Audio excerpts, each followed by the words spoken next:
Saturday night's main event took place last night in San Antonio, Texas.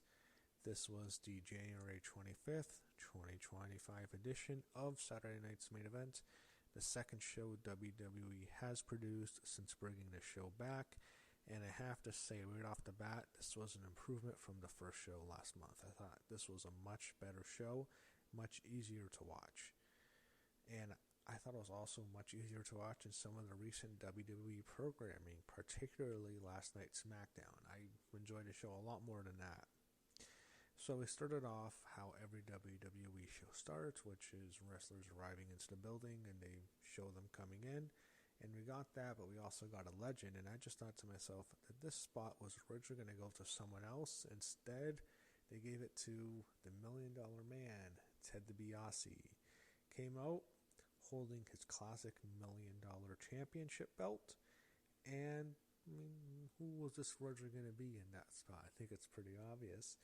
But we have Jesse Ventura here. He is there with Joe Tessitore. We see them first to start the show. Jesse talks a lot about politics. I forget exactly what he said, but he's a Minnesotan, so he's basically blasting Texas for being soft on cold weather. That's what I got from it. It was hard to understand exactly what he was saying because in the feed I got from NBC, the Spanish announce team was talking under this, so you really couldn't hear everything he was saying clearly. But that's how we started off. First match we got was Rhea Ripley and Nia Jax. This was exactly what I thought it would be. I thought the best part actually was before the match, how they had the classic retro microphones back when they would have it hanging from the rafters. And they brought it down, and it's basically how it would look like at the old MSG shows. He had Lillian introducing the two of them from that. But Nia headbutts Rhea before it really she can introduce Rhea, and I just thought the match itself was exactly what I thought. I mean, they had a better match when they had the main event in Australia last year, but yeah, everyone knows Rhea's going to win. I don't want to see Nia Jax here. It was an okay match. I just hope they stop pushing Nia Jax. And I think the reason they wanted to push her is because she's big, and because Rhea's big, they want someone who looks like her in terms of size, who can match her size. And I think that's why they went so heavily with Nia Jax, having her feud with Rhea Ripley. But hopefully this feud's over. We see Alundra Blaze, better known as Medusa to most of us in the crowd. I thought that was just a Vince McMahon thing. We all know she's Medusa. Anyway, she's holding the classic women's championship that she threw out on Nitro all those years ago, probably close to 30 years ago now. And then we also had, actually it is probably 30 years ago, and we also had Mark Henry in the crowd as well. We go to the Intercontinental Championship match, Braun Breaker against Sheamus. This was the match Jesse Ventura was on commentary, and this was the match he was hyping up first. The whole story of Sheamus' pursuit of the Intercontinental title. So the match started off with an awesome spear spot. Oh, also I forgot to mention, Ventura had a classic line about Steiners, and he's making fun of Braun. And he says, for Steiners, 2 + 2 = 5. And then Pat McAfee brings up Steiner's infamous promo in TNA when he says, I have a 33% chance of winning the Steiner math. Anyway, you had an awesome spear spot to start.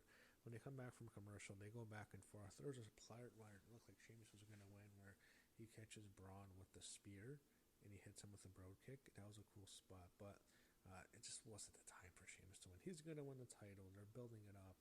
It's his pursuit of the Intercontinental Championship. It's a good storyline. It's kind of his own finish the story of the IC title. That's going to happen eventually. It wasn't the time to do it. I think WrestleMania is where you put the belt on Sheamus, the Intercontinental title. But I also thought Jesse Ventura was great because he believed the ref counted to 3 when Sheamus was pinned Braun, but Braun got his feet on the rope after the bro kick. Jesse kept harping on that, and I thought he was just really entertaining here. And this was practically the last we'd see of him. I think he went back to him once later in the show, and then it was quick. Next, we get to the contract signing, and of course, we have the hometown man, hometown hero, Shawn Michaels, coming up first. Got the big pop in San Antonio. In the crowd, we see the $1 Million Man, and the Ted DiBiase in the crowd, along with Dory Funk Jr., who also we all wish was there with his late brother, Terry Funk. But Terry Funk was mentioned in the way later in the show. We also got Hacksaw Jim Duggan in the crowd getting a decent pop as well. And we start off with Kevin Owens coming out, and he's wearing the classic Cody Sucks Eggs t-shirt with Dory Funk Jr. in the crowd, which was cool. It was a great moment. They didn't mention that. I wish they did. But the whole Cody Sucks Eggs comes from a shirt that Terry Funk used to wear when he feuded with Dusty Rhodes. He used to wear it. It would say Dusty Sucks Eggs. Now we have Cody Sucks Eggs. That was really funny. I wish they would have put more attention to that. And I just remembered all those classic promos I used to watch on YouTube when you had Terry Funk talking in his voice. Dusty, you egg-sucking dog.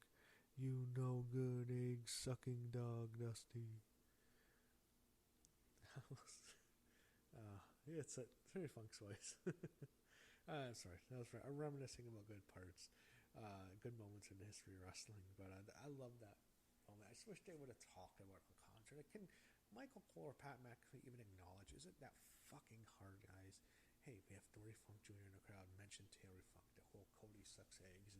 And if you're watching, you're thinking, what kind of a shirt is that? Cody Sucks Eggs. I don't know. I wish they could have at least mentioned it, because I thought it was a great touch by Kevin Owens, being the wrestling historian that he is. That was really funny. Anyway, Cody comes out, gets a good pop. Originally, the thing starts with Cody Cody signs a contract, but Kevin Owens refuses. They go back and forth. Shawn says Kevin Owens sounds jealous of Cody. Kevin rips on Shawn for quitting when things got tough. He said both him and Cody did that. I don't remember Shawn. Kevin then brings up something I'm not sure it's really been referenced with Shawn Michaels anytime recently, which is when Shawn lost a smile. I thought that was funny. He said that he brought more honor to the title than Shawn ever did, and he eventually signs a contract. I don't know what was the whole amendment or whatever it's called to it. They never really went over that. Anyway, it didn't really matter, I guess. So eventually, after they sign a contract, Shawn shakes Cody's hands after Kevin refused. Then Kevin takes a cheap shot at Cody. Shawn breaks it up. Then Kevin goes after Shawn. He's ready to do a big powerbomb through Shawn Michaels through the announce table in San Antonio. And if Vince McMahon's in charge, that's exactly what's going to happen, because we're going to get heat on Kevin for humiliating the hometown guy. That's not what happened. Cody saved Shawn from that, and then Shawn Michaels hits Sweet Chin Music, taking down Kevin Owens.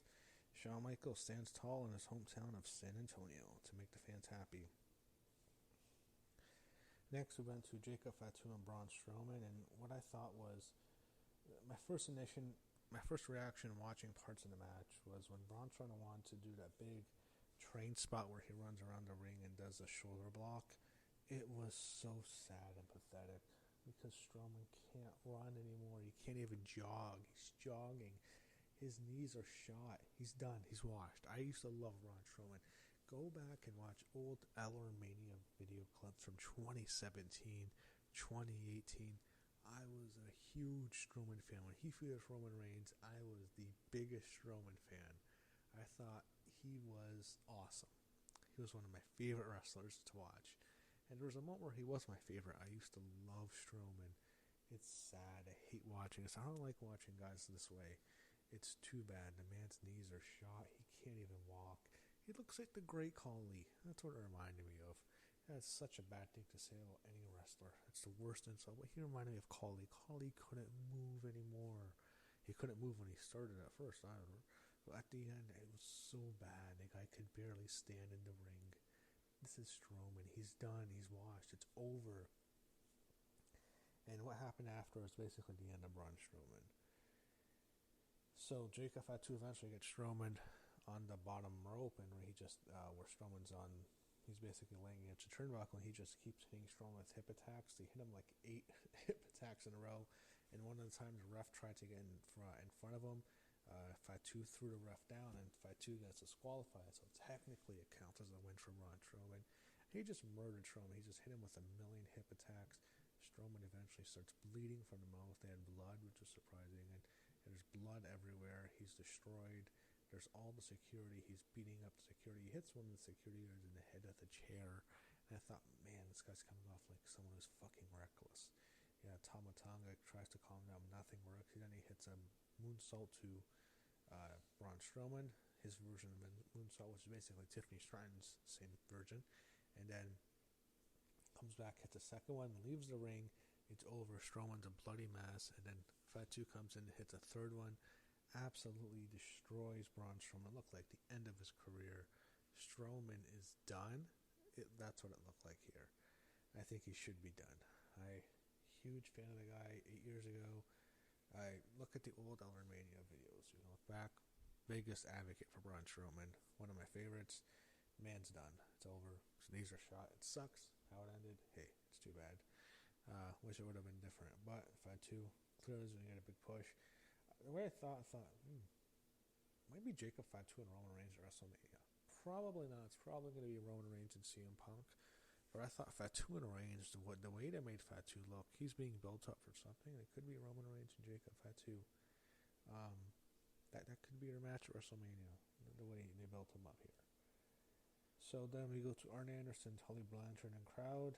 You have the Brainbusters, both got decent up. I think they're more familiar with Arn than Tully. Good thing, I won't mention it.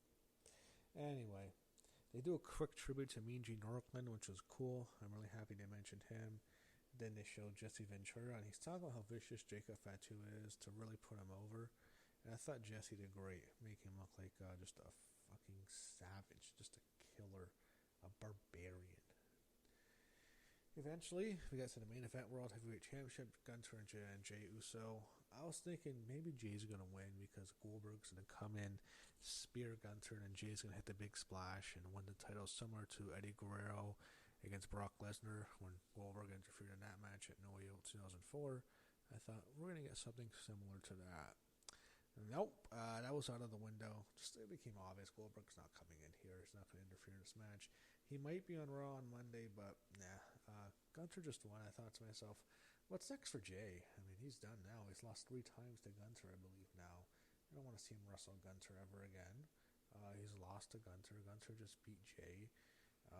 That's how I thought. That's how I saw it. And there was no big surprise at the end. It was just a Gunther win, which should have happened. Jey should not beat Gunther right now. No one should be beating Gunther until WrestleMania, and I'm not sure he should even lose there. But it was a win for Gunther. He just won, and that was it. And overall, it was a fun show. I thought the first hour in particular was great. Second hour was entertaining as well.